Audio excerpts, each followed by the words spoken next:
Memory. It's the key to our identity. Without memory, we are nothing. It's who we are. Memory hackers. Right now.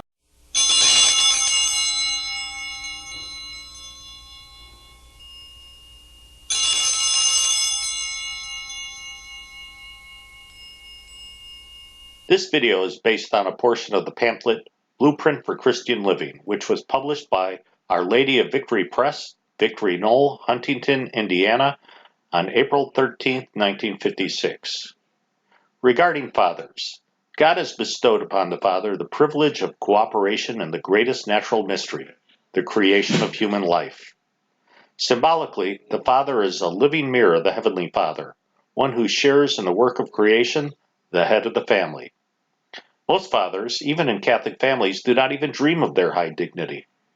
St. Augustine, in one of his sermons, compares the father of a family to a bishop because he watches over the home, watches as one who bears responsibility.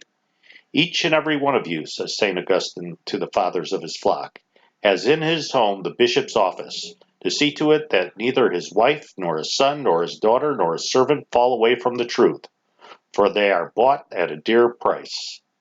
The father's children are his, in a sense that nothing else he may ever possess can be called his own. Modern society, which has tried to forget the sanctity of marriage, retains this basic recognition. Children bear the father's name. Under the law, they are recognized as dependents. He must always support his children.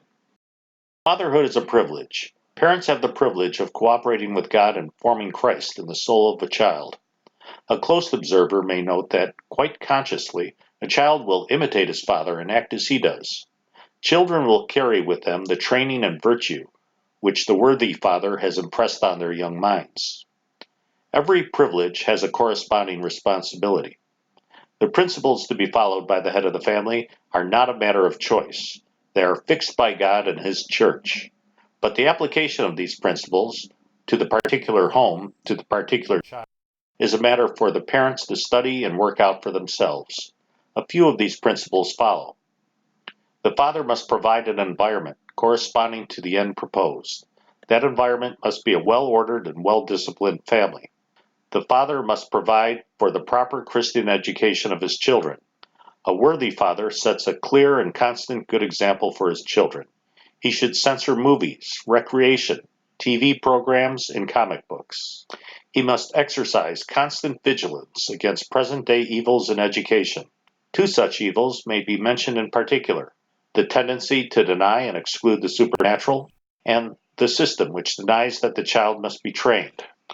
Our Holy Father, Pope Pius XII, in his encyclical Summi Pontificus says, "The souls of the children given to their parents by God and consecrated in baptism with the royal character of Christ are a sacred charge over which watches a jealous God.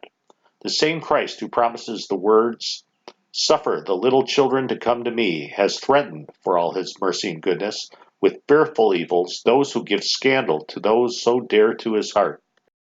Lastly, the father must assume his responsibilities. Too often he attempts to shift responsibility to the mother. In the United States, as in the rest of the world, Catholics used to celebrate Father's Day on March 19th, the feast of St. Joseph. St. Joseph is the patron saint of fathers. He is also the patron of the Universal Church.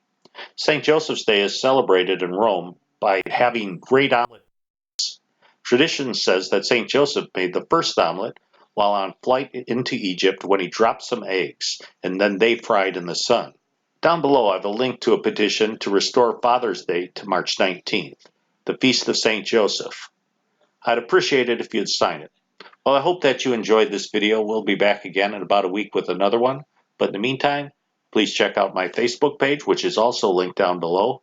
Every day I post additional content that you won't find on this YouTube channel. And please, pray for the church.